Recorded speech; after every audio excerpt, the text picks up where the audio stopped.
and thank you for joining us today.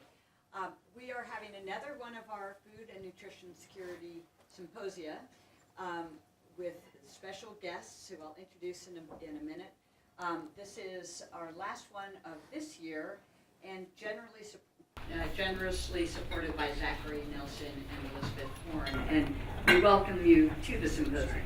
But today it is our special pleasure to introduce Professor Quentin Grafton from Australia National University.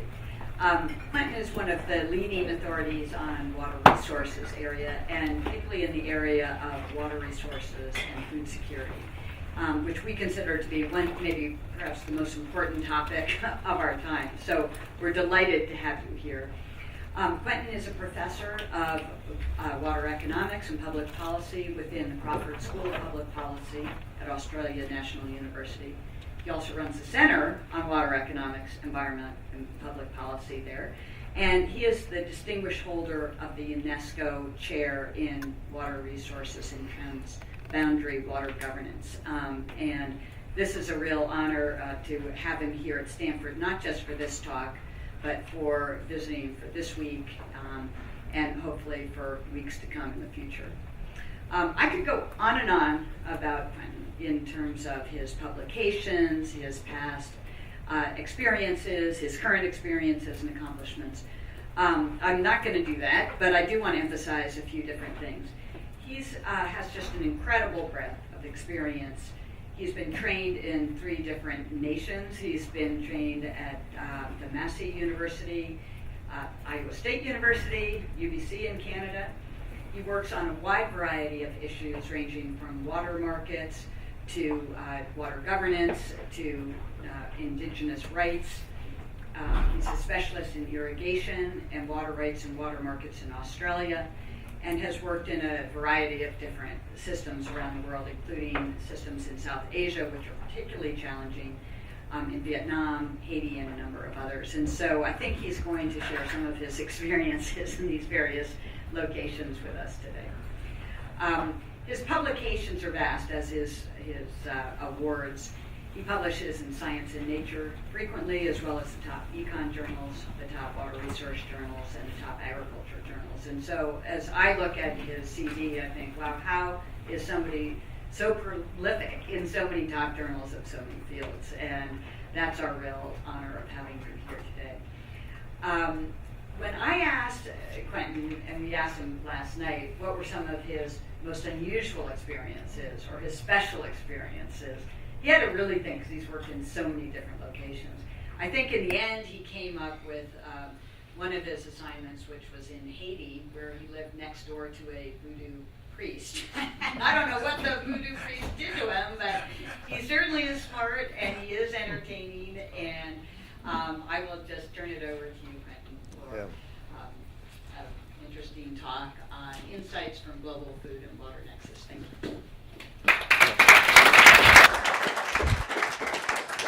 Well, thanks so much, Roz, for a very generous introduction. And in terms of the voodoo priest, I was kept awake once a month. They had a ceremony and lots of drums, lots of noise. So one night a month, I wasn't able to sleep until the very wee hours of the morning. So look, I've got, I think, 45, 50 minutes to talk through a series of issues associated with the food and water nexus. So I think you're all familiar with the nexus. It has different ways of being defined, but the way I define it, I think, is pretty much the way most people would. It's about connecting different systems. And once you start to understand how different systems connect, then you try to understand what are the contagion, what are the risks that are across those systems and systemic risks. And the nexus, I think, really took off, so to speak, as a concept. You know, when we had the last food crisis in terms of high food prices and the end of the noughties, which was triggered by a number of factors, including higher energy prices and, of course, biofuels policies. So that hasn't all gone away, and food security issues will continue to be a fundamental part of our future in the decades to come. And so what I'm attempting to do today is to weave a story about food security and attach it to the issues of water security.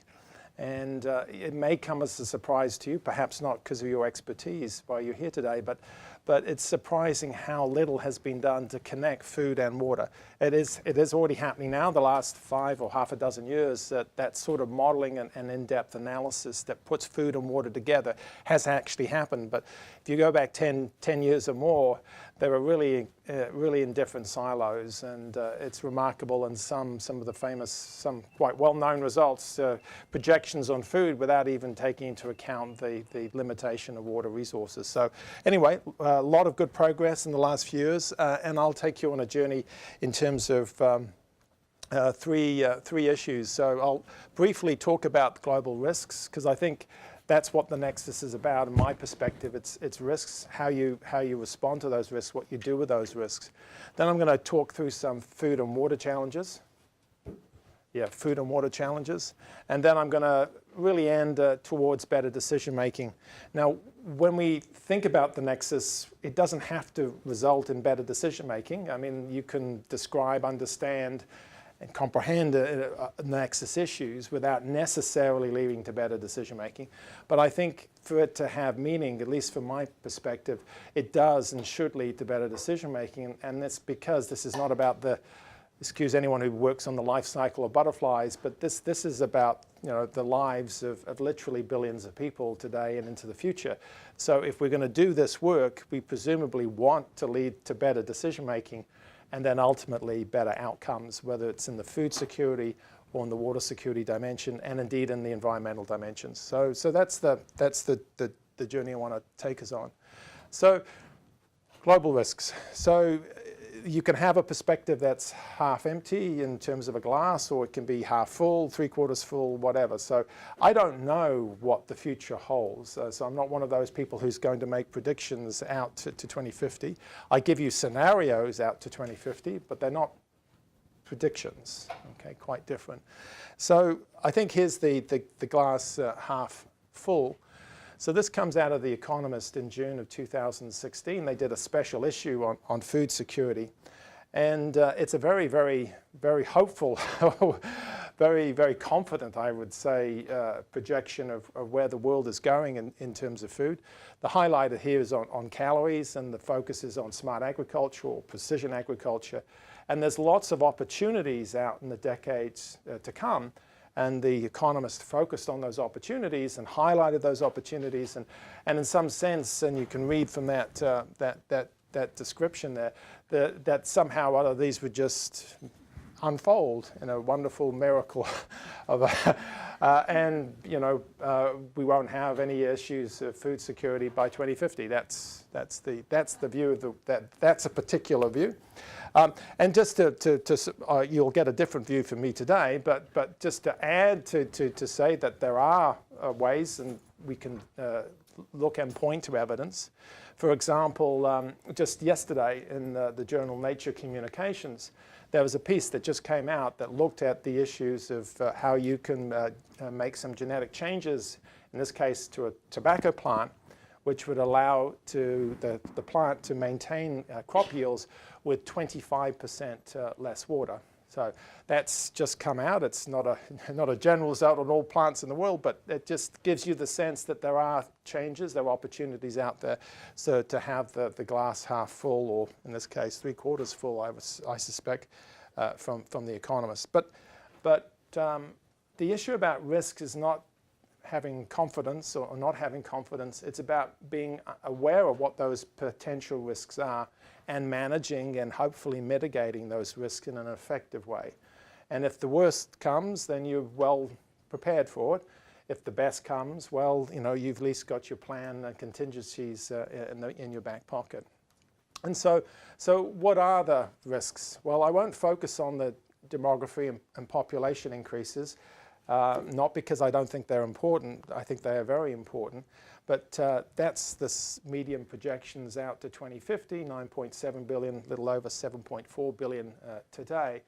And I think to highlight, and I'll come back to this, the thing to highlight, of course, this is not some average across the world. Of course, the most of that increase will take place in Africa.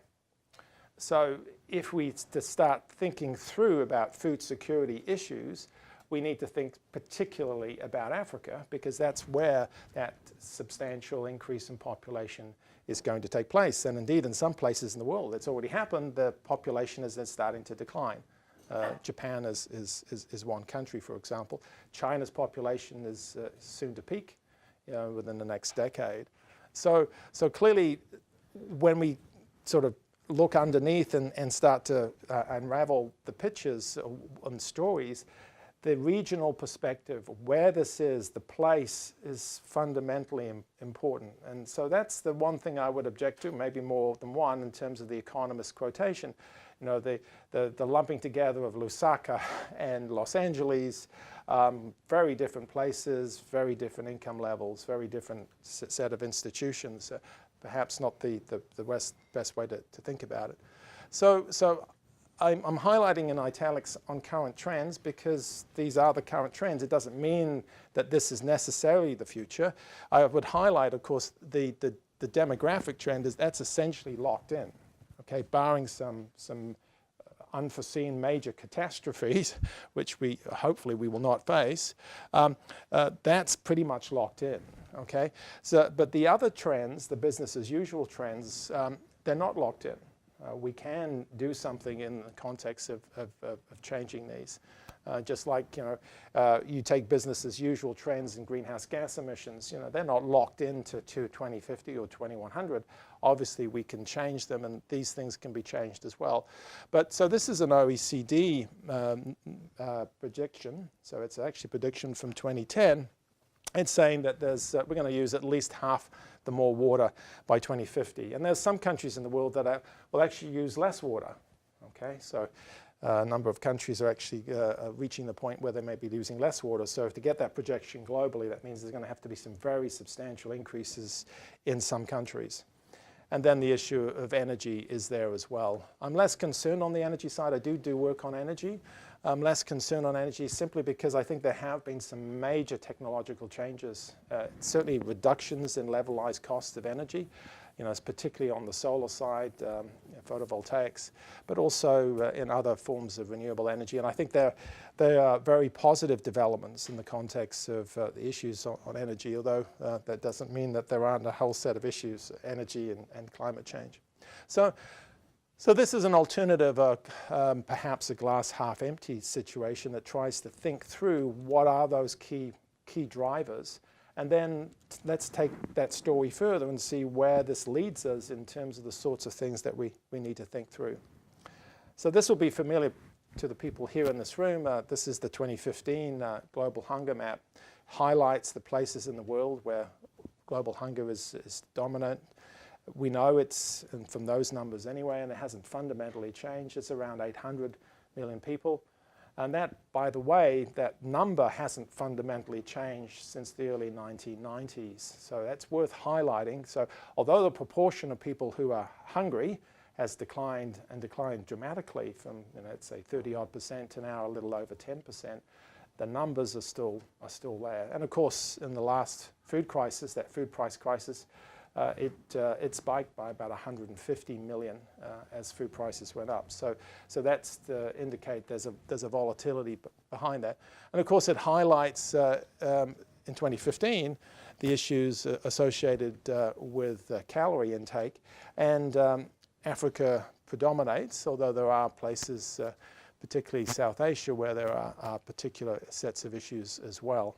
It's also worth highlighting that this just focuses on the calorie issues. There are micronutrient issues that are also very important. And so when we talk about 800 million or so in terms of insufficient calories, you would at least double that in terms of lack of adequate micronutrients. So this is a big issue in 2015. Hopefully it won't be. Hopefully the economists will be right. All of this will be solved by 2050. But I think there's a bunch of risks that we need to highlight and then think about how we can respond to those risks. So this comes out of a publication 4 years ago that was done for the Australian Centre for International Agricultural Research. It's quite a substantial tome.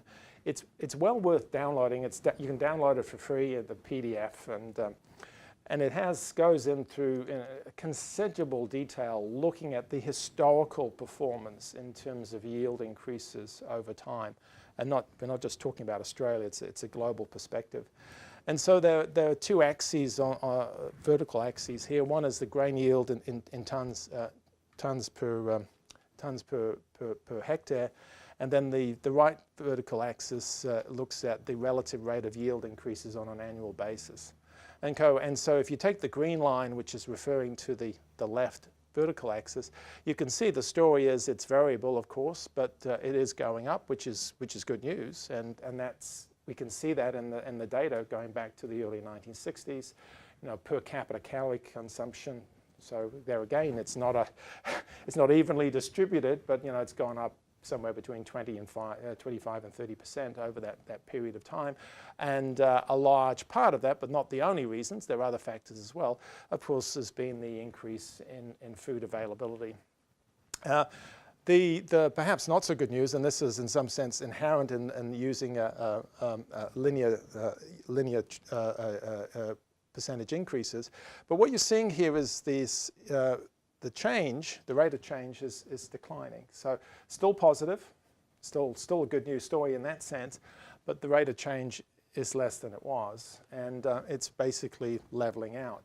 Now, the reason I want to highlight the leveling out, I don't know where it may or may not level out, and I gave you this paper that came out of Nature Communications yesterday, so there's opportunities there, of course, but they haven't made any difference yet in the context of the rate of increase. And the thing that's worth highlighting that Fisher and his co-authors highlighted is that if the rate of increase, yield increase, is less than 1.3%, so that's taking all the major cereals in particular, then we don't have sufficient food out to 2050. So the point about this is, and I'm not being alarmist, but the point about it is that we really don't have any sort of room to maneuver anymore. So, and if there are any to be further decreases in terms of the annual increases in yield, we could be in serious trouble. So, if climate change, for example, was to result in much bigger increases, effects, I should say, in terms of reducing the increases in yields, that could be problematic in this context. So this is not about pressing any panic button. It's just simply highlighting that we are approaching points where, without, I believe, actions, without better decision making, we may be in a situation where we may regret. So I'm now going to connect the food story, which is, I've just focused really on the food availability rather than the other aspects of food security, and connect it to water. And of course the connection is obvious. Crops, grass, they require water. And of course the water comes in two principal ways. That's how it's described in some of the literature, the green water and so-called blue water. But what's relevant to us in the context, I think primarily in terms of water security, is the blue water. And the blue water is the water that we extract out of streams and rivers, out of aquifers, out of storages. That's the thing that really matters. And it matters in the context of irrigated agriculture. So this is the area equipped for irrigation. These sorry for all these curvy things, and they're different. They represent different regions of the world. There are actually 3 different series that they put together to do this, Siebert and co-authors. And basically, we're a little over 300 million hectares, which is about 20% of the world's crop area is irrigated. Okay, now, when I say irrigated, it doesn't mean that irrigated in the same way or gets the same amount of water, but that means that it's certainly equipped for irrigation. And you may not be surprised to learn, of course, that as you get this huge increase in irrigated area, you're getting very substantial increases in water extractions associated with the delivery of water to the crops. So the question is where does this go? Okay, so this is the idea of, are we going to have intensive agriculture, or are we going to increase the yields in the irrigated land that we have, or the non-irrigated land, or are we going to become, continue to increase the irrigated land area. So that's one of the key questions going forward, which I don't have an answer to, but I think it's one of those key questions. And so the issue that I'm going to sort of highlight here, and again, I'm not pressing some panic button here. I'm just presenting scenarios. So these are not predictions. They're just simply scenarios, and you can play with your own scenarios. This comes out of a global food and water system platform that I developed with my co-authors, John Williams and Gang Zhang. And that's downloadable free at the Food Energy Environment Water Network, FE2W network. If you get into the website, you'll be able to find the platform, and you can generate your own projections. And we developed the platform to be able to work with decision makers. It's freely available. I developed it just on the basis of my own funding. So what's the point of this? Well, you've got 4 curves, and you've got a time series beginning at around 2010, and it takes us out to 2050. And remember the 2050 number I gave you, that 9.7 billion, that's the median projection. And keep in mind that the population projections are getting higher and higher for 2050. Okay, so the expected demographic transition in Africa is not occurring the way some people thought it would occur. Okay, so that's an issue that I think of considerable importance. So what do we have here? CYI is the yield increase. Okay, so that's the yield increase on an annual basis. So remember those numbers I gave you. The 1.3% is the sort of the minimum according to Fisher et al., and it's also consistent with our work as well and others. Anything less than 1.3, you're getting into tricky situations. So we're taking the 1%, which is below the current yield increases. So your current yield increases in the context of wheat is around 1%. So I'm not sort of picking some alarmist number here. For maize, it's about 1.5%. Okay, so taking 1% is not some extreme current yield increases.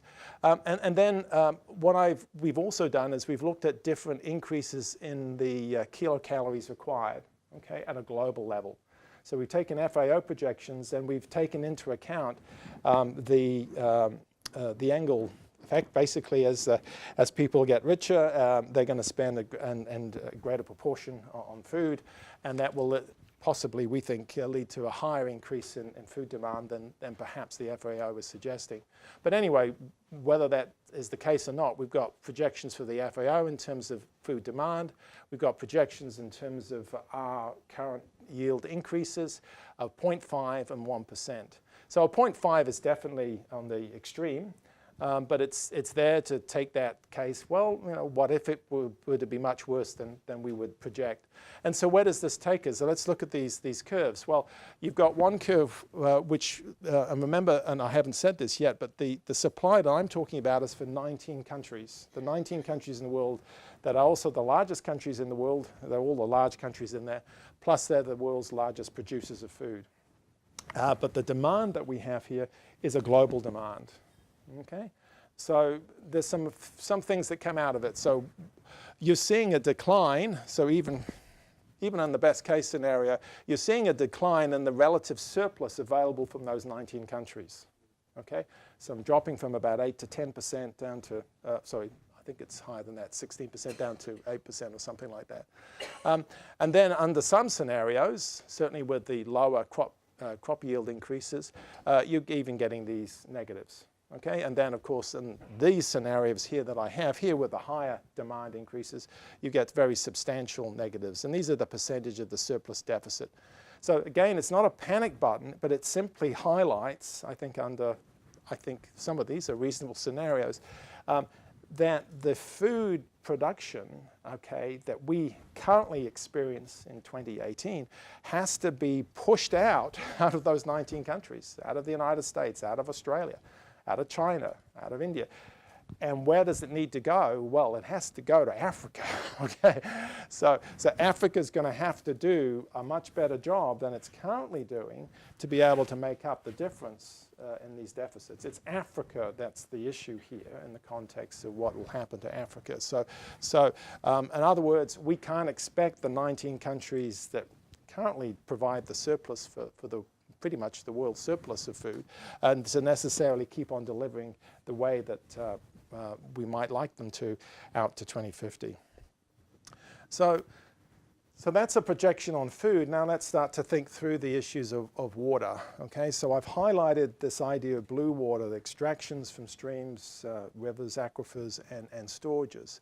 And of course, precipitation, rainfall, how much is available, of course, determines the nature of the stresses associated with how much we're extracting. So it's not just simply determined by socioeconomic or institutional factors. It is also determined by geography. And you can see it in with the nature of the mid-latitudes in the context, with the Hadley cells. You can see that in the southern latitudes, and this is where I live, in the Murray-Darling Basin of Australia, you can see that these are just naturally arid or semi-arid locations. You don't need me to tell you about California. It certainly applies to the Sahel and of course, good parts of South Asia, and of course the Middle East, and then of course up to northern China. So what did this indicate? This is all about surface runoff, and it indicates these high reds, and in excess of 1 means that they're basically depleting the massively aquifers. But these are the sorts of colors that you want to avoid, because once you're getting into using more than half of the surface runoff, you don't have that many degrees of freedom to deal with water. Okay, you're approaching your resource availability, and despite some of the techno stuff out there about shipping icebergs to and all this sort of stuff, water is very expensive to transport. So you basically have, what you've got is what you have, pretty much. There are exceptions into basin transfers, but pretty much that's what you've got. So that is problematic. So the other aspect to it, of course, again, these are all averages, is the poor and vulnerable. So you don't have to travel very far in the places that are poor countries, okay, to be able to identify it's the poor and vulnerable who are the ones who really get the challenges when it comes to water availability. And indeed, right here in Cape Town, we've got a challenge right now in terms of about to go to the D-Day, so to speak, in terms of not being able to provide water through their standard systems. Yes, it's a drought, but much, much more than a drought. There's a set of issues there about agricultural use, etc. Okay, so let's move on and say, well, that's the human dimension of the water stress and the poor and vulnerable, very important. But there's the environmental side too. Okay, so again, there's a large literature out there that stresses that if the environment declines with the ecosystem services provided by the environment, it's typically the poor and vulnerable who get worse off in those contexts. I mean, everyone might be worse off, but it's the poor and vulnerable who get much worse off, because they typically are dependent in a much more dependent way than the rich and wealthy in the context of ecosystem services. So this has implications for biodiversity, has implications for the recreation, aesthetics, but it has certainly implications as well, just as flora and fauna, but also for the poor and vulnerable. So they're again not too surprising in terms of the locations, but highlighting in 2015, this is an issue already. This is not some issue for 2050. I'm pointing out that this already is a critical issue in these arid and semi-arid locations, just right now in 2018. So something is going to have to change if we're not going to get this situation to become even worse. So that's the bottom line, really. So those are risks. They're not inevitable outcomes of what will happen, but they're clear and present danger in the context of these risks. And so what do you do? Well, you can walk away or ignore risks. You can imagine they don't exist. And some people like to do that or try to do that, but you can't do that. We can't do that because the consequences of some of these risky events are very dire indeed. So the obvious one in the context of starvation, it's an extreme one, but it doesn't have to be starvation. There could be a whole series of other events that we need to must absolutely avoid. So obviously lots of things: mitigate, try to avoid, all those sorts of things that we need to think through.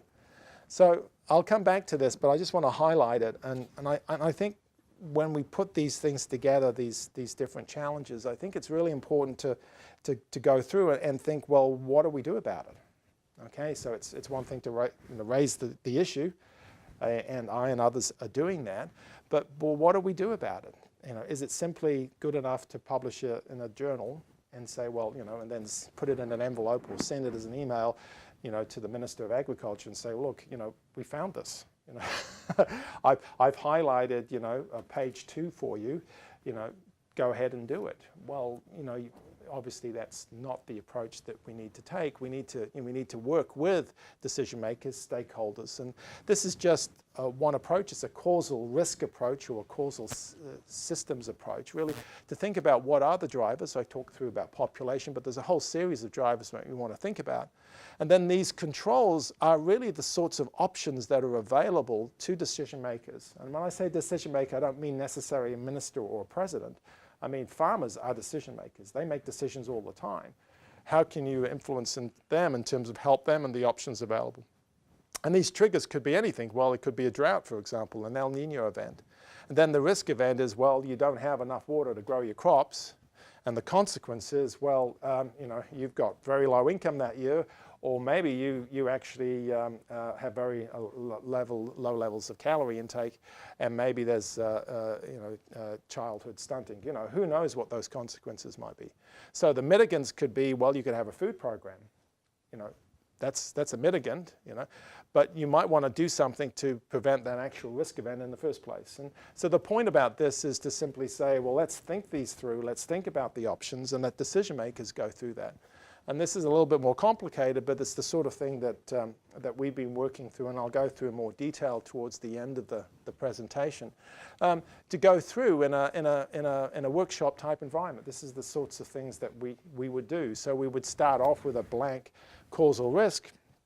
We would identify what the key issues are from the stakeholder. They tell us. I mean, it's not like we're going to tell them. And then they work through what they think are the drivers and triggers. And the important part of this process is not just simply the understanding, and it's a collective understanding because people will come in with different perspectives. The point about this is these C's. The C's stand for control, which are actions, okay? Do something. What are you going to do about it?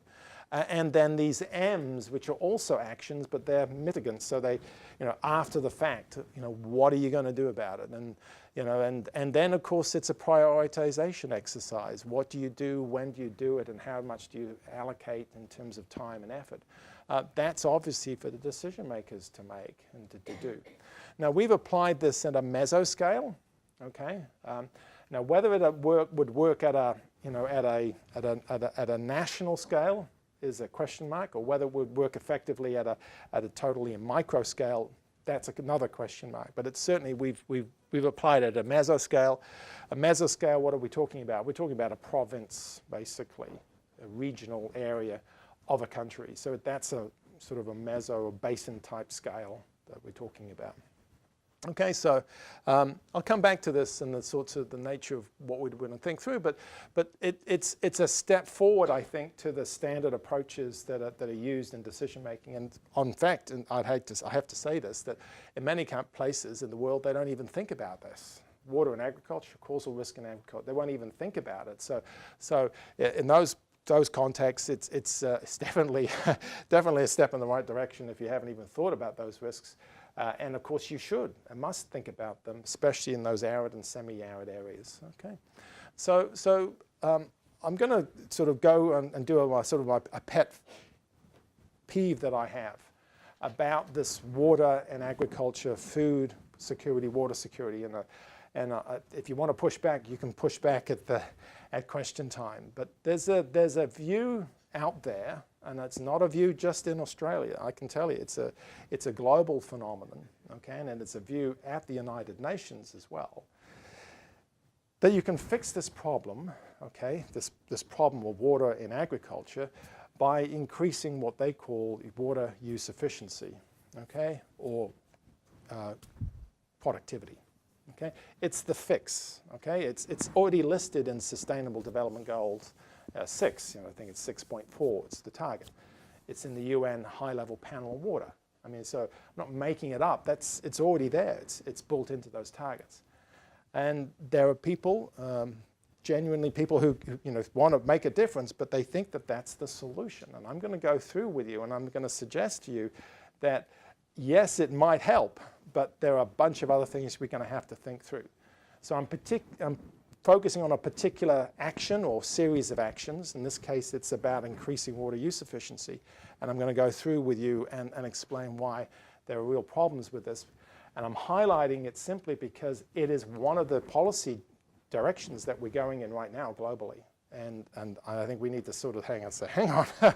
Let's think about it very carefully. Okay, so I won't spend a lot of time. We could spend a lot of time thinking about the various misallocations of water. Obviously, the focus can be in the context of rural, but also urban and rural. All sorts of different sets of issues are sound in terms of how water can be used and misused and how we can improve it.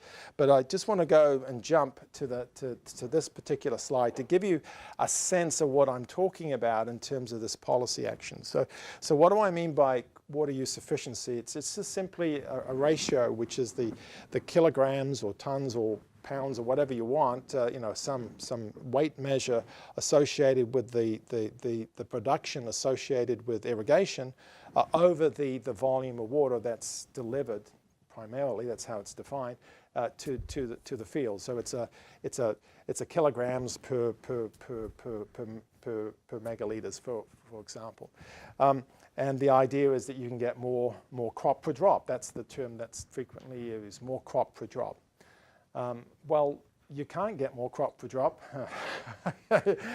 You get more drop and more crop, okay? Because there is there's essentially a linear relationship between how much water is being used in terms of transpiration by the crop, by plants, and the yield. Okay, so in other words, you can't get something for nothing. Notwithstanding that piece of paper, paper that came out in Nature Communications yesterday, okay, which is that seems to be a fundamental, if it comes through, as a fundamental shift in the technology. But you can't get more crop per drop. You get more drop, you get more crop. And this is done, so we did a bottom-up estimate from 19 countries from different, so it's a bottom-up estimate, not a top-down estimate. And you can see what you actually see in this global context for the 19 countries we have. You can see that there's a leveling off here in terms of the relationship, and these curves represent a relationship between, as you increase the amount of water that's being applied, you're going to increase the amount of kilocalories that are available. But at some point or other, it's going to level off, okay? And you're not getting more crop per drop. You're using more drop, and you're getting more crop, okay? And at some point or other, it levels off. And interestingly enough, it levels off now globally at about this level. Okay, so what this is saying is that if we're going to get more crop, okay, the only way we're going to get more crop with water is if we actually increase the area of land in irrigation. I'm not saying we should do that. I'm just saying that's pretty much the only way we're going to get it. All right, so it's therefore yet another risk headline that we need to be very cognizant about. And it also highlights, it's approximately, in this case, it's a little about 35, 38, 36% for the 19 countries we studied. Irrigated crops account for about 35 to 40% of the calories that are actually produced. Okay, so very important. You take away irrigation, we don't have enough ability to feed the world. There's no question about that. So irrigation is really important. And then the other thing I want to highlight, and you'll be familiar with the statistic, but globally, farming, and it's irrigation that does this, takes about 70% of the world's freshwater extractions. So it extracts 70% of the world's fresh water is extracted for irrigated agriculture.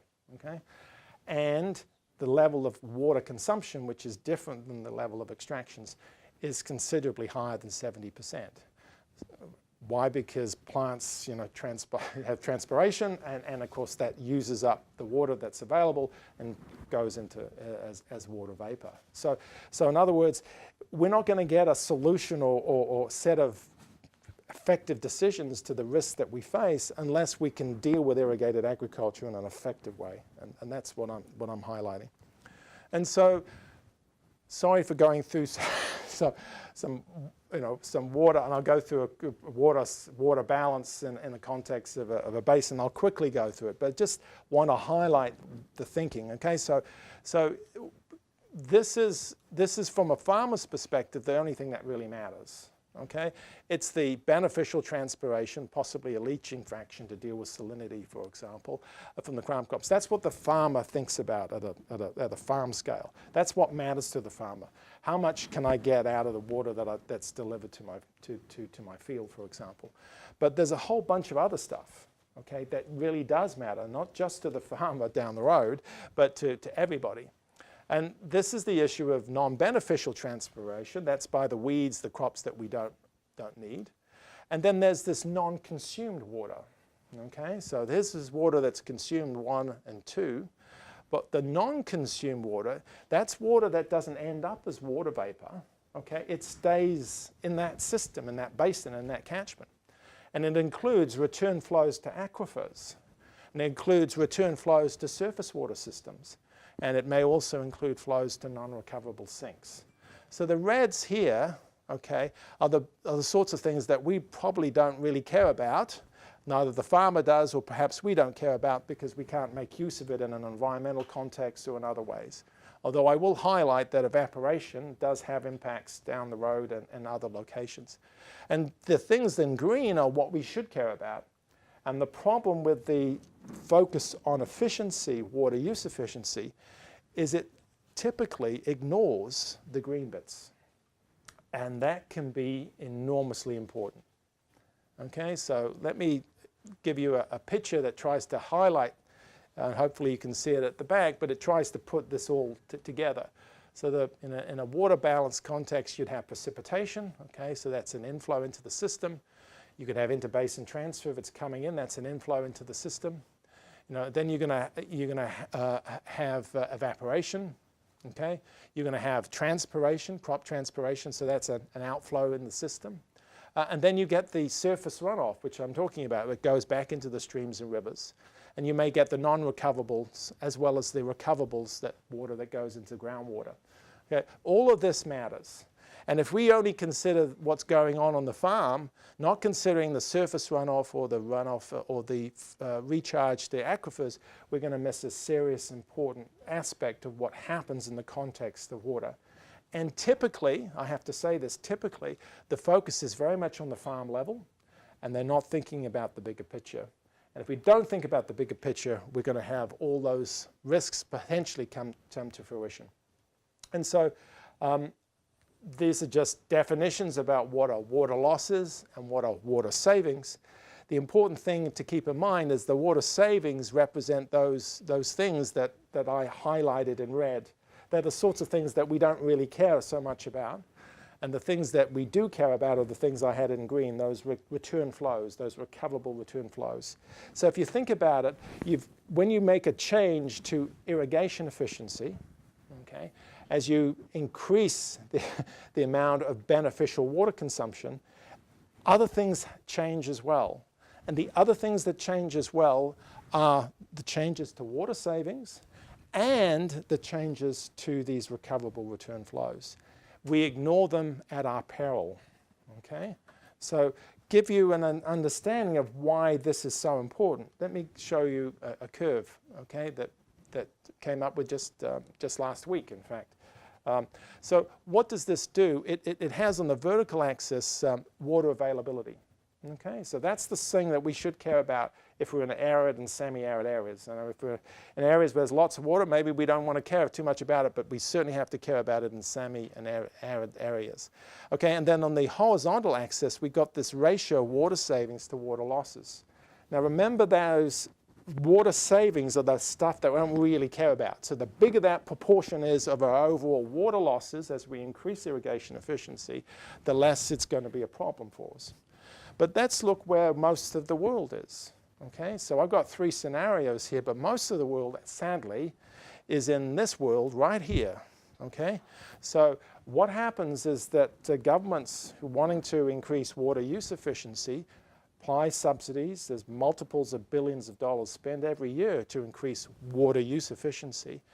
But typically what happens is that the extractions either remain the same or increase. If that's the case, it's just hydrology 101. Water availability must decline. Okay? So you're getting less water that is available in that basin and in that catchment. Yet that very policy to increase water use efficiency, the claim is, one of the claims is that it will increase water availability. Well, it doesn't. Okay? That's just, it doesn't do that. The only way it can increase water availability is if you're in this world where you account for all those water losses in terms of the change in your extractions. So in other words, you reduce your extractions, your diversions, and the same amount as what's happened to your water losses. If your water losses go down, you reduce your extractions by the same amount. Then you're in a happy state of world, and you can even get increases in water availability. But that's not the world that we live in. That's not the real world. The real world is right over here. And the world that I live in the Murray-Darling Basin, is this world here, where a fraction of the water losses are accounted for in reduced extractions. And indeed, in the Murray-Darling Basin, based on the parameters that I have, indicates that the change associated with those subsidies, about $4 billion to increase water use efficiency, okay, have led to, we don't know the number because we haven't measured the return flows, and neither has the Australian government, between minus 140 gigalitres, that's minus 140 million cubic metres, and zero. So a policy that's claimed to increase water availability probably hasn't done so at all in Australia, and for most parts of the world, it's quite the opposite. It actually reduces water availability. So the bottom line is, here is a policy that's out there, people are supporting, lots of money being spent on it, but it's actually sending us backwards in terms of dealing with water availability and the water scarcity issues that we're facing. So I won't go through these definitions, they'll be available on the slides. The key thing, I think, is what do you do about it? Do we just say, well, let's forget about increasing irrigation efficiency? Well, no, I don't think we can. I've highlighted those crop yield increases, you know, that they have been declining. I've highlighted the potential scenarios with the increase in food demand. We've got to do something. We can't just ignore this. So we have to do it in a way that mitigates and controls for those risks. So, I mean, just have a water balance. Just do the water accounting as you go in and make those changes in the irrigation systems. You know, measure what's going on. And then you have offsets in the context of what are you ever doing in the context of changes in terms of those recoverable return flows. Look at the impact and change the diversions. You know, think about the winners and losers. You know, not everybody's a winner in these situations. So who loses, consider potential compensation. And then this is what happens in the United States. You know, so it's net diversions in the United States. So US tends to beat up on itself, but it's one of the few places in the world which actually considers net diversions, that takes into account the return flows. We don't do that in Australia. We don't do that at all. And then, you know, here's this issue, transparent decision making. So it may come as no surprise to you, you know, why do you get decisions that involve billions of dollars in subsidies for certain groups? Well, because, well, you know, there's rent seeking, okay? So at least make the decision making transparent. I mean, we can't solve all rent seeking, it'll be with us forever, I imagine, but at least make decision making transparent, and to make it transparent, of course, we need to have measures and stuff. Okay, so let me come to an end now in terms of the third and last part of the presentation. First part was to highlight these risks. They're very real risks as far as I'm concerned, but they don't necessarily mean they have to happen. And I've highlighted that there are processes, and I think that can help in terms of getting better decisions. And then I've highlighted a policy action that's currently in play at a global scale, Okay, not just in Australia. It's a global scale type intervention. In fact, built into the Sustainable Development Goals. So it's right built in there. It's sort of hardwired in there, and that's a policy action which some people claim will actually deal with the water security issue. And I showed you those three curves. Doesn't actually do that unless there are offsetting actions. So that already tells you, I think, that we're in trouble. Okay? I think we were in serious trouble because in 2018 we were doing a bunch of policy, okay, and spending a bunch of money and a lot of resources that's actually taking us in the wrong direction. Okay? It's all fixable, but we better get our act together because the OECD has some horrendous numbers by 2035, starting in 2010 from its projections in terms of what the implications are in terms of the number of people who are living in water insecure, water stressed locations by 2035, and it's close to 4 billion people. So there's a whole series of things that have to be done. It's all doable, it's all fixable, but we gotta take, put our lenses on and start seeing the way the world is and actually doing something about it. So one place that I think has, it has its own limitations, but one thing that I think has been a positive development, at least in the context of thinking about the issues of water security, is now this definition that comes from the United Nations from 2013. And it builds on the work that was done in the Dublin Principles and the Integrated Water Resource Management. And it does incorporate the issues of risks. It really does have risk and resilience incorporated. And this is not the definition, it's the key aspects of it. And it incorporates the economic development side to it, the well-being side. And it does, I'm glad to say, incorporate the ecosystem side, which is really important. So if we're going to have water security, and it's quite a large definition, quite a long definition, that's why I haven't got it here for you. It's basically an entire paragraph definition. But it means that there is a base, there's a foundation to work from in terms of understanding what's important. And we can use that, I think, to take us forward. And so I've done some work with a couple of colleagues, and it just came out, and it was done for the World Bank. And what we highlighted was the issues of water misallocation, and not just in the context of agriculture, but generally. And we suggested a three-step approach. Now, I'm not trying to sell you a three-step approach or whatever. I'm just simply saying that the current approach, the current decision-making, I believe is grossly inadequate in the water dimensions, and that would connect to food as well. And so we're suggesting that things that can be done, that probably should be done, but it doesn't have to be this. It can be something different or some modification. But the obvious place to start, of course, is the sorts of ways we think about better decision making. You need to scope what's going on. You need to understand what's going on. And then this is the key part to it, I believe. It's the risk assessment on options. Go through those risks, think about the options with the stakeholders, with the decision makers, have them come up with what they think is the appropriate series of actions based on information, of course, and evidence, and then go into the issue of implementation and, of course, adaptation, because many things we don't know, we won't know, and we'll learn it as we go along. So it's a fairly obvious type of approach. The scoping has a whole bunch of aspects to it. We highlighted the issue of what we call JADE, or just and allocative and dynamically efficient water allocation, highlighting the issues of both equity and efficiency in the water allocation, and the temporal dimension as well. And then the sorts of things in scoping, risks and options, and I just want to sort of go through a sort of schematic with you for the risks and options, because the network that I'm part of, the Food, Energy, Environment, Water Network, FE2W network, which I told you about, has the Global Food and Water System platform that's freely usable. And you can use it on your phone, in fact. You can just go in there and get some results just on your phone. You don't have to download the program. You can use it directly. This is a process that we actually applied at a meso scale, okay, a risk and options assessment for decision making, in the central highlands of Vietnam. And we did that in 2016 and 2017. And the work is now complete. And they faced a whole series of issues with the last El Nino events. When we think of Vietnam, you think of a country that has lots of water.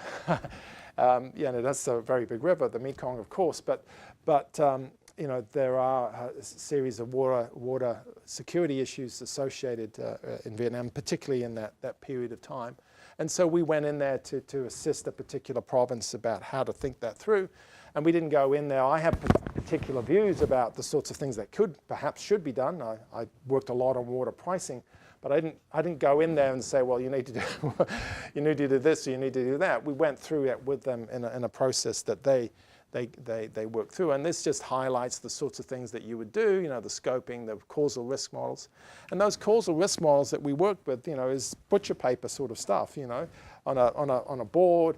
You've got the drivers, the threats, the risks, and the consequences, and they work out what they think are the big threats and risks.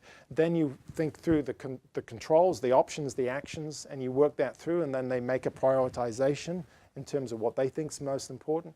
And then it's an iterative exercise. You then do the evidence to back up, well, what do these options actually mean if we start to study it in more detail? And you take that back to them and give them the evidence, and then they go through it and hopefully make a better decision. There's no guarantee they'll make better decisions. That's not, the process doesn't guarantee a better decision, but it allows the decision makers the opportunity to make better decisions. Okay. And then, of course, there's an evaluation process that's going to have to be built into any of these sorts of things. So whatever the policy actions that we do in the context of the Nexus, the food and water Nexus, we've got to build in the evaluation. Is it working or isn't working? What's the evidence? How can we change it? How can we make it better? And so I'm going to conclude. My last slide is to just sort of think through the next steps. As I said, I don't have all the answers. I have some suggestions, and the first one, of course, was that the risks are real. They are absolutely real, and that we need to manage those risks much more effectively than we are. So I totally believe that. Okay, I'm totally convinced of that. How we manage those risks? Well, we can pick different approaches in different places, of course, but I've suggested one approach.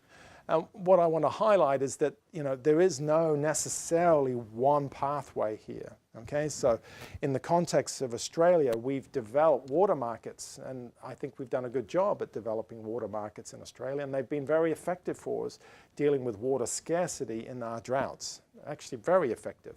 I mean, the savings associated with water markets were in the billions of dollars. I mean, they're very substantial benefits from the water markets. Allowing water to trade from lower to higher value use has been very, very beneficial. So the person selling the water right benefits. They get a return for the sale, okay, and the person buying the water right gets to produce the crops, and also gets a payoff. And as long as the market's competitive and has all the other good natural things that you'd want, it can deliver. So that's one pathway we've applied in Australia. I would not in any way suggest that because it's worked in Australia, water markets, that we go to, I'm not going to mention a particular country because it might be viewed that I'm being derogatory to that country, but think of a country that you might want to think of where it doesn't have the institutional frameworks that we have in Australia, doesn't have the levels of income and all that sort of stuff. Think of that country and then think, well, could you drop in water markets right there? And you probably get the answer you have in mind. So you have to take different pathways. Okay, they're not going to be doing. I wasn't referring to Vietnam, but Vietnam is not going to be doing water markets anytime soon. Okay, but they may do other things that we'll work through. So the point about it is it's trivial in some sense. Different countries, different locations will have different levels of capacity. That sort of the ball. The globe represents the capacity, and of course there are multiple pathways to lead to better improved or better outcomes in terms of water here, but it's food and water. And it's really up to us as researchers, it's up to us as people who care about where the world is going, to work with the people, stakeholders, all the people who are actually going to be affected in the world, not just here in the United States, but in other places in the world, and help them to make those decisions that they need to make so that they can face those risks in a way that will deliver much better outcomes than if they didn't. And so I will close at that point and look forward to some questions. Thank you. Yeah.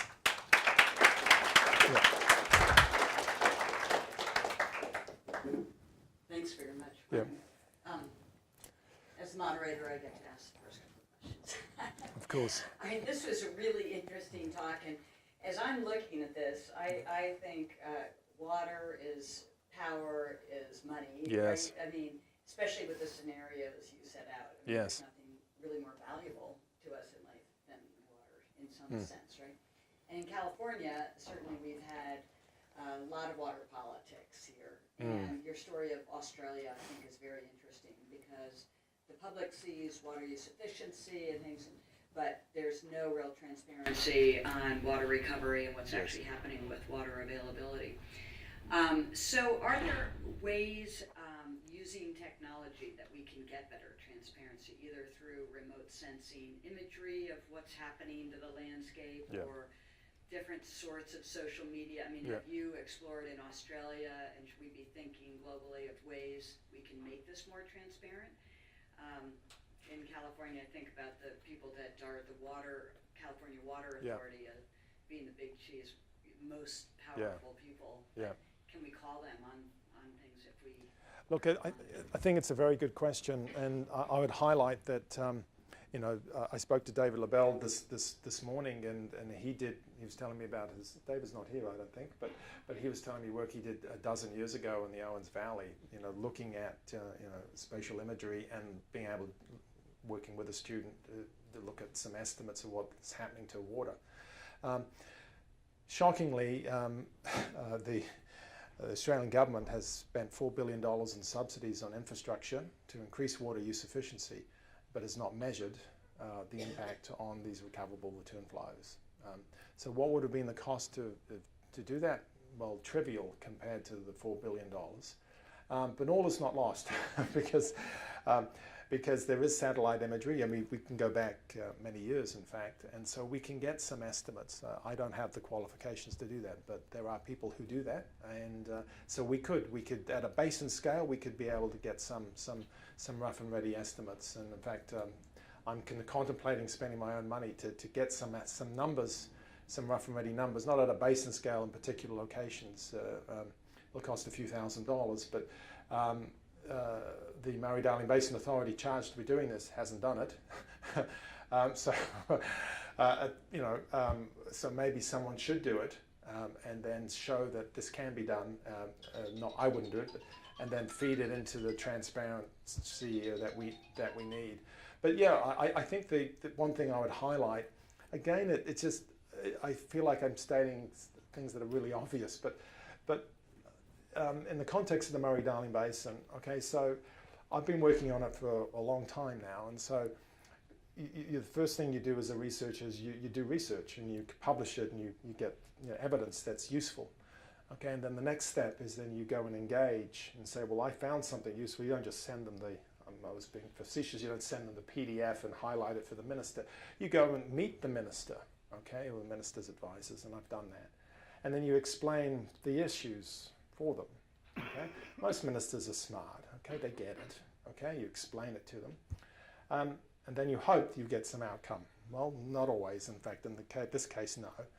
And then you engage in other ways, you know, so we have Senate inquiries, we have parliamentary inquiries, we have commissions.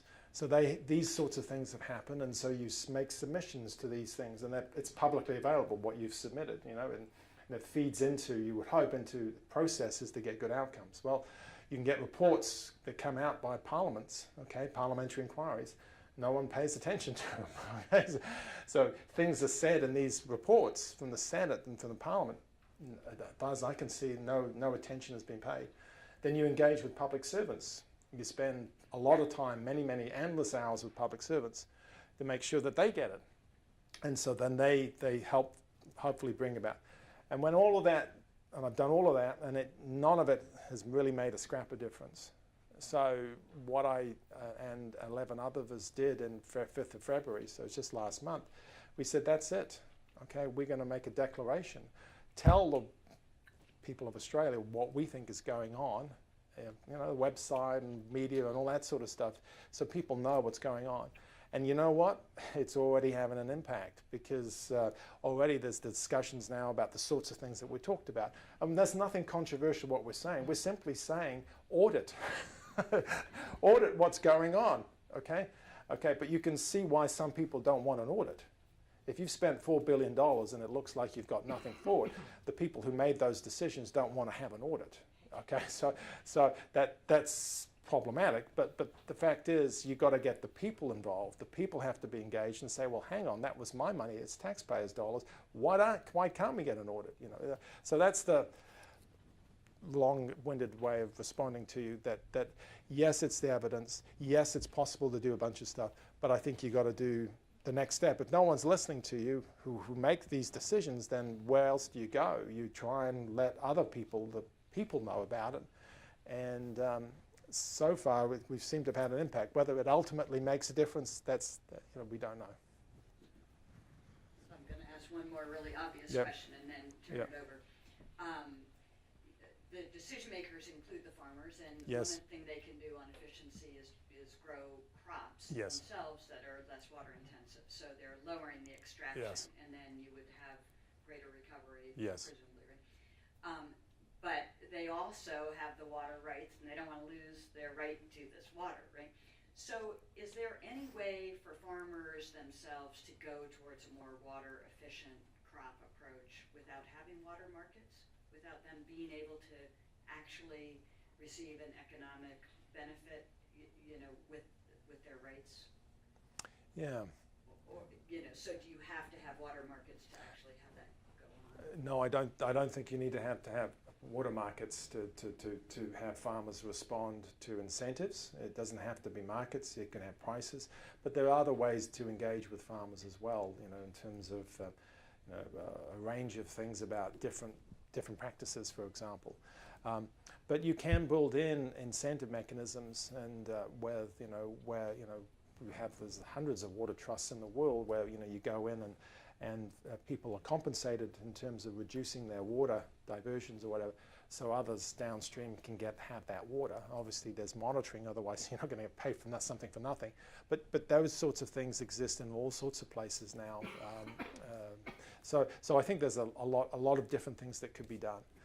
In the context of the Murray-Darling Basin, because we have water markets, what it means is that when we have a drought, water prices go, well, they go sky high. So prices can go from you know, low of $5 to $10 per million litres upwards to, non-drought, upwards of $2,000, $1,500, you know, high dollars. I mean, this is a huge increase.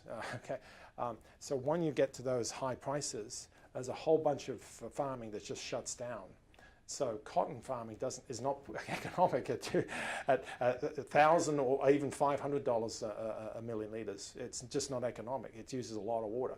So you can only basically grow cotton and make a profit in Australia when there's substantial amounts of water, and water prices are relatively low. So it's a built-in mechanism. So drought, higher prices, they don't grow cotton. Okay, it just doesn't make sense. What do? Well, they've got water rights, so they sell their water rights to viticulturists, horticulturists, or whatever, and they pocket the. I mean, it's not like they're not making as much as they would in a good year with cotton, but they're still making money because their operations essentially shut down, and they get the payoff from the selling of the water right. So it's a built-in mechanism of the water markets. Thank you very much. Yeah. It's just really, I buy all your analysis on the macro level. Yeah. I think the data are strong. My question is, we just have a huge problem when we try to go to impact, as you've expressed some frustration. Yes. It seems to me a core problem. You gave a case of saying, I got everybody in Vietnam who was in this watershed, so sit together and we worked on it. But watersheds do not map well on political borders. I lived for 5 years in Pakistan, and I'm really worried that everything is coming down from the Indus River out of what is out of India, where there is enormous just say political tension. So the idea of resolving, as you said, these huge transboundary shifts in water, it's just hard for me to see how these kind of collaborative, let's get together and talk it through approaches can solve these vexing issues. Yeah, well, I share your concerns. I mean, some people have held up the Nile in terms of the Nile Treaty as a good example, and there's been talk about taking that to the Indus. Look, I'm not a lawyer. I don't I care about governance, but I'm not on the legal side. Look, I think it's a big issue. I mean, but it's I don't know what else you can do. I mean, then go through and do, let's say, in the context of a national scale. We're talking about at ministerial level, because that's the level that we're talking about here. I would say the way I would do that is I would do a foresighting exercise with them.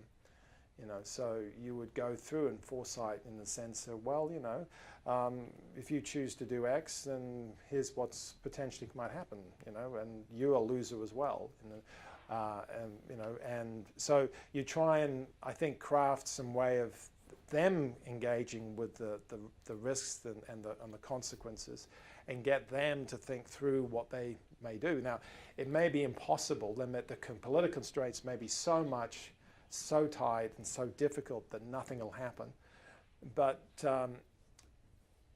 you still need to try, and the foresighting, I think, would be one approach. Otherwise, you just give up, which you're not suggesting that. So I think that would what I would say. And the other thing I would say, it takes time. Good policy, which is constrained by a whole bunch of different things, takes time. It's not something that just happens overnight.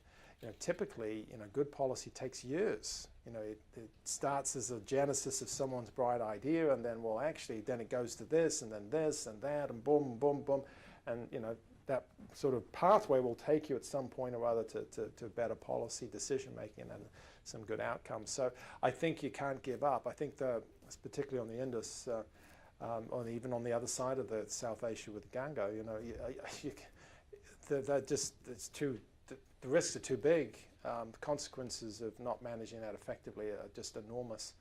So you've got to get involved. And the US has been involved in this. I know Australia has been involved in terms of supporting dialogues, regional dialogues in South Asia.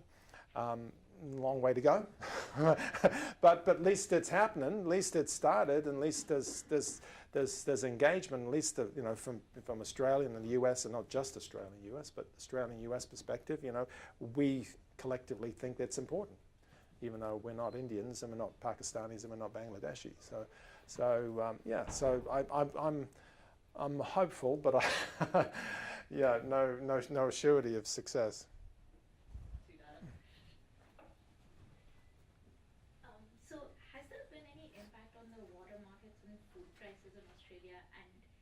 If there hasn't right now, are there any government interventions in place in the contingency plans of what could happen, and what are some of the actions that the Australian government is thinking of? Okay, so just be clear. So what the water markets are doing are transferring water from lower to higher value uses. Okay, so that changes the nature of the crops that are produced, and that will have price impacts. No question about it. But the question really is something about water markets that's deleterious to the working of the price mechanisms. Not at all. I think it makes it transparent what the value of the water is in the context of in use, and I think that's been very helpful. So I gave that the case of cotton. Okay, so if we didn't have water markets. Okay, so most of the cotton produced in the Murray-Darling Basin is in the northern part of the basin. That's also the most severely affected part of the basin in terms of environmental issues. Okay, so if we didn't have water markets, these people, would have a license, to water. They'd grab whatever water they could in a drought. Okay, whatever was allowed to be grabbed, they'd grab it, and guess what they would do? They'd grow cotton. So Because we've had water markets, they haven't grown cotton during the drought. We've grown other things. Okay, so to what extent it has an impact on the price of cotton? Well, we're a very tiny producer of cotton globally, so really no impact. In the context of food prices, wheat is Australia's a significant exporter of wheat. So Australia can influence the wheat price. There's not many other things that we can influence in the world price, but so then you'd have to ask the question to what extent water markets have influenced the world wheat price. I haven't done that work, so but I don't think to me it's not a. I think the issue is are water markets supporting the better outcomes, and it's certainly generating better outcomes for farmers. And on the long term, that's good, I think, in terms of supply, food supply. Although there may well be anomalies along the way.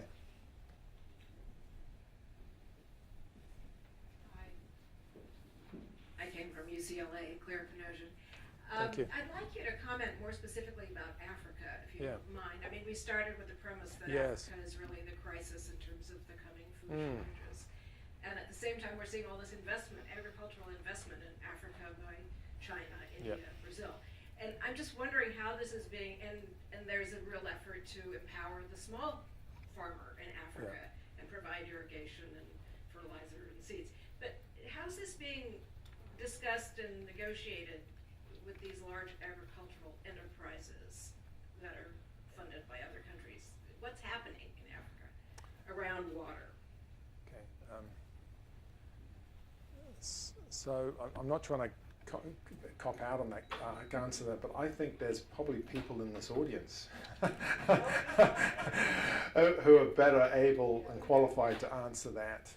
So if anyone wants to stick their hand up, who feels. Well, you kind of implied that Africa But would not become self-sustaining by 2050, but I think a lot of people are very hopeful that it will. So there are a lot of scenarios, obviously. Hi, I'm Earthrun Cousin, and this is part of the work that I'm doing here at Stanford right now. I've heard you love it. Oh, okay. The reality of it is that one of the things that's missing from the Africa experience right now is a database of all the different projects. There are a lot of activity going on right now, both on the traditional large cement projects related to water usage, as well as more work around smallholder farmer irrigation, which many of us believe is going to be a big part of increasing agricultural outputs by 2050. So I don't want to take your show here, but I'm happy to talk to you about this at any time. Okay? Yeah. It's in flux. Yeah, thanks. But things are happening. Yeah. So that would say pretty much what I would say. There are good things that are happening. There are real opportunities. But where they will take us by 2050, I don't know. Okay. We just don't know. So I think the fact that the Foundation, Bill and Melinda Gates and others have made substantial investments in Africa is a good thing. They recognize there's an issue, and that's really positive. The issue about land that's leased essentially by state corporations in certain countries, that's relatively small amounts of land area, but not insignificant in some countries. So the question I would raise there is who's getting the money, okay? Because they're not doing it for free.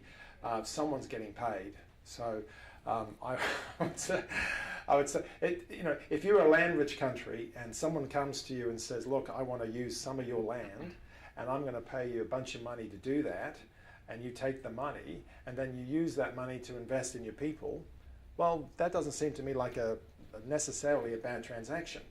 But if you get the money or you get the money and you don't give it to anyone else and you just look after yourself, well, then that's a bad transaction, because then you've removed part of the land area.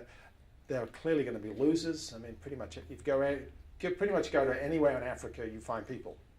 cultivating some, or pastoralism.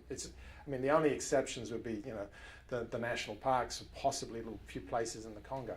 I mean, they're everywhere. So it's not like there's, great swaths of land that no one's in, doing small scale. I mean, it doesn't. That's just not true. So there's clearly people who are losers when that happens. Have they been compensated? What are the gains to the economy? So that I think is the more fundamental question. So I'm not opposed to it per se, but to what extent are the people benefiting, and the people who've lost out, have they been compensated properly? And I haven't done research on that, so I can't answer that. But you'd have to be concerned. Tom, and then Wally, and then we will. Thank you. How much worse does the picture get when you put in the non-farm uses of water? That increase in 2.3 billion people, most of them are going to go to cities, where they're going to engage in productivity, and they're going to have activities that require water, where the economic return on the water is going to be higher.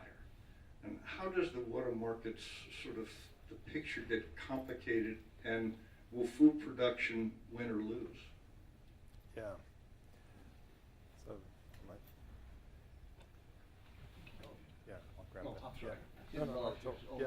sorry. Look, that's a really good question. So we did some scenario modeling in the context of India, and it's once you put in industrial demand, the situation gets very serious in India. So a country like that is in serious trouble when it comes to water. Okay, so it uses now, in terms of the resource total resources available, it's about 55, maybe 60%. Okay, with the projections that you've got in terms of population increase and made in India, and industrialization, which is great, increasing per capita income, all that sort of stuff, huge increases in water use, it doesn't basically add up. It's a major problem that the Indians are going to have to deal with, and deal with it sooner rather than later. So yeah, I think it's a real problem. But that is the sort of outlier. I think India's an outlier. And I think in other countries, without that, the use to resource ratio at much less. So you take China, it's around 30%, okay, which is still reasonably high. I mean, I think the US is around 15% or something. So in China, they've got options, I think, in China that perhaps India doesn't have. Of course, they've done a lot of massive engineering to transfer a whole bunch of water to different places in China. In terms of water markets, I mean, this is a critical issue. It's sort of fundamental to what I've been talking about. So if there's a higher value use, let's say it's industrial use, or let's say household use in an urban center, and it always is going to be pretty much more valuable than agriculture, pretty much. There may be some exceptions. Then you've got a potential win-win in the context that, if you do the appropriate compensation, you can still make the people who have the water now no worse off, and maybe make them better off, and still make the people who are in the urban centres better off, in the sense that they've got an increased supply. The critical factor, as you've highlighted, is the issue in food. Okay, so there again, I get back to the key countries. Okay, so if you're a small country, okay, and you reduce your food production, you specialize in industry or whatever services, and you get higher incomes, you just import the food. So that's a Singapore model. Okay, so great for people in Singapore. They have no issues pretty much in food security. I mean, as long as the supply trade routes are there, they're doing just fine. Thank you very much. And they don't affect the world either. Okay, but for a large country, a country like India, 1.25 billion now, or China, when they start to have changes in terms of their food production, it really, really matters. It really, really does matter, because who's going to make the difference up? You know, if you start talking about, you know, population of Singapore with its residents is maybe 5 or 6 million, you know, but, you know, if you start talking about this in India's context, you're, you know, maybe hundreds of millions. I mean, where's this going to come from? I mean, I showed you one of those scenarios. I mean, I know that's the projection, but, you know, there are real serious issues. Where's this going to come from? You know, and if it's going to be, is it intensive agriculture? So that means more inputs. And one of the key inputs is water. So that means water is going to have to be used more someplace else in the world to feed more Indians if India is not going to produce its food. Or it's going to be extensive agriculture, and not either or, there could be both. And that means more land in crop production, and in particular more irrigated land in crop production.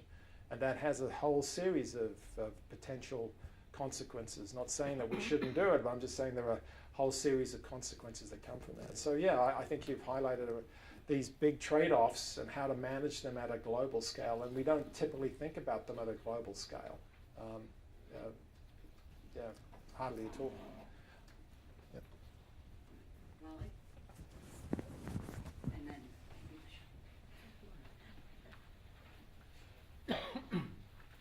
We have a shortage of microphones as well as water.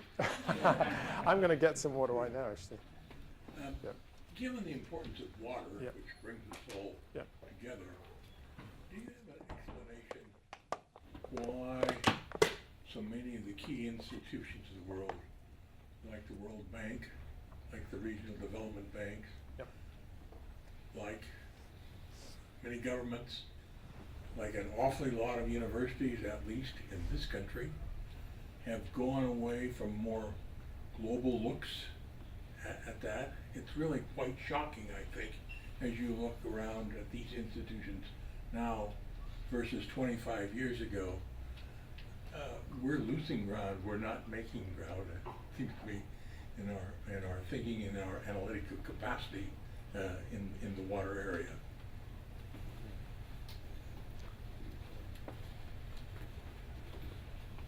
Look, I'm probably more optimistic than you are, in the sense that, look, if I look at the modeling and the research that's being done, that's on a global perspective, I see a lot of good work that's come out in the last, certainly in the last 5 years, but last 5 to 10 years. So at a global scale, so I think that's a really good thing. In terms of the particular organizations in the World Bank, I mean, they've got this new, global practice, water is one of them. I know some of the people there, some really good people there, okay? So there are a lot of good people there. But I won't mention perhaps some other organizations where, you really do have a lack of capacity. And if I think of my own country, Australia, it has actually, it has got worse. So there are, fewer hydrogeologists and hydrologists working on the basin issues than there were 20 years ago. Well, that doesn't make a lot of sense to me, but that's the nature of what's happening. Fewer people have been trained, so that's a problem, and it's not just an Australian problem. South Africa's got a massive problem in the context of expertise.